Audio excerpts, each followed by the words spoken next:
శాస్త్రవేత్త అయిన ఈ కుర్రాడు పురాతన గుహలో ఉన్న ఈ వేల సంవత్సరాల నాటి ఒక పురాతన సమాధిని తెరుస్తాడు. అయితే ఆ సమాధిలో ఒక అందమైన అమ్మాయి మృతదేహం ఉంటుంది. అలాగే ఆమె చేతిలో కోట్ల విలువ చేసే జేడ్ లాకెట్ ఉంటుంది. అప్పుడు ఇతడు జాగ్రత్తగా ఆమె చేతిలో ఉన్న జేడ్ లాకెట్ తీసుకుంటాడు. ఈ లాకెట్ తీయగానే ఈమె మృతదేహం ఒక్కసారిగా బూడిదలా మారిపోతుంది. అప్పుడు ఇతడు ఈ లాకెట్ చాలా శక్తివంతమైనదని తెలుసుకుంటాడు. అలాగే ఇతడు ఆ గుహలో నుండి బయటికి వచ్చి ఈ జేడ్ లాకెట్ ను వేలం పాటలు అమ్మేస్తాడు. అయితే ఈ లాకెట్ ఈ కోటీశ్వరుడు కొంటాడు.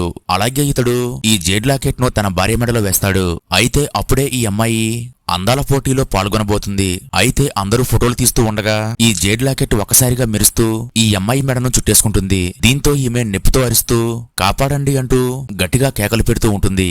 అయితే అదే ఫంక్షన్ లో ఉన్న ఈ కుర్రాడికి ఇదంతా ఆశ్చర్యంగా అనిపిస్తుంది. అప్పుడు అక్కడున్నవారు ఆమెను కాపాడడం మానేసి ఫోటోలు తీస్తూ ఉంటారు. అలాగే చూస్తుండగానే ఆమె కింద పడిపోయి చనిపోతుంది.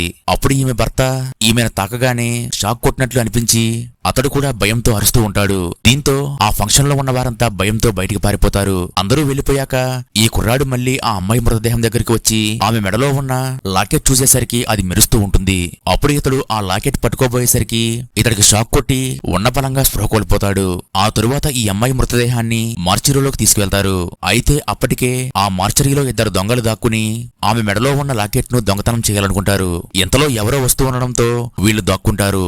అయితే అక్కడికి మళ్లీ ఆ కుర్రాడు వచ్చి ఈ మృతదేహం మెడలో ఉన్న జేడ్ లాకెట్ ను జాగ్రత్తగా తీసుకుంటాడు. అయితే ఎవరో వచ్చారని వెనక్కి తిరిగేలోపే ఇతడి చేతిలో ఉన్న లాకెట్ జారిపోతుంది. అప్పుడు కింద ఉన్న దొంగ ఆ లాకెట్ ను పట్టుకుంటాడు.